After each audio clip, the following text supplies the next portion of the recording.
경기도 고양과 양주에서 다방여주인 2명을 잇따라 살해한 혐의를 받는 50대 이모 씨의 구속영장 실질심사가 어제 오후 4시경 경기도 의정부지법 고양지원에서 열렸는데요.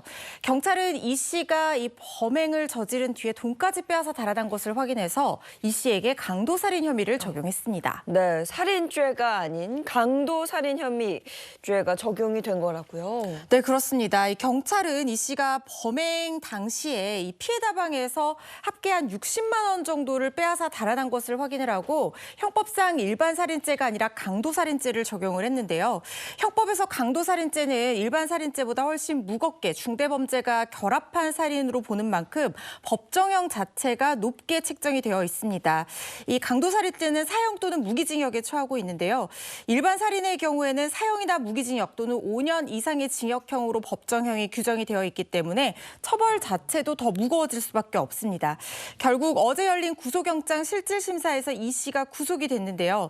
법원은 다방 업주를 해친 이후에 이미 한 차례 강릉까지 치밀하게 도주 행각을 벌였다가 붙잡힌 점 등을 미뤄서 도주 우려가 있다고 보고 구속영장을 발부를 했습니다. 근데 피의자 이 씨는 계획된 범죄는 아니다. 뭐 이렇게 얘기를 하던데 그러면 범행 동기가 뭐랍니까? 어제 피해자 이 씨가 법정에 들어서니까 이 기자들 질문이 쏟아졌는데요.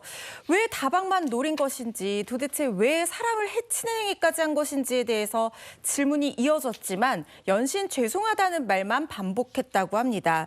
또 2차 범행 이후에 강릉까지 도주한 이유에 대해서는 무서워서 도망갔다라고 밝혔는데요. 실제 경찰 조사에서 이 씨는 교도소 생활을 오래 하면서 무시당한다는 생각이 들었다라고 하면서 술을 마시면 강해 보이고 싶다는 생각이 들어서 범행을 저질렀다 이렇게 진술을 했다고 합니다.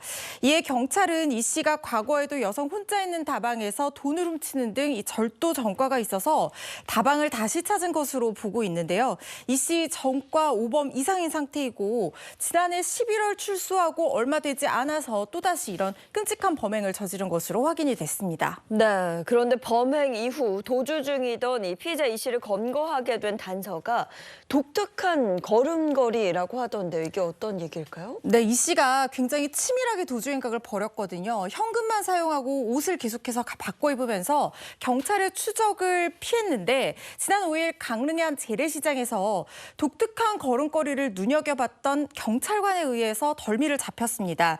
이분 CCTV에 포착된 독특한 걸음걸이 지금 보시는 것처럼 저렇게 걷는 걸음걸이가 굉장히 주요한 단서가 됐는데 이 오른쪽 발을 밖으로 열면서 앞으로 쓸듯이 걷는 그런 모습을 보인다고 합니다. 이게 술에 취하면 이런 특징이 훨씬 더 강화되는 그런 성향을 갖고 있다고 하는데요. 이 걸음걸이를 눈여겨봤던 수사관이 이 지나가는 이 씨를 확인을 하고 포착을 하고 검거를 하게 된 겁니다. 이 씨는 체포된 이후에 줄곧 자신의 범행이 계획된 것이 아니라고 진술하고 있는 상황인데요.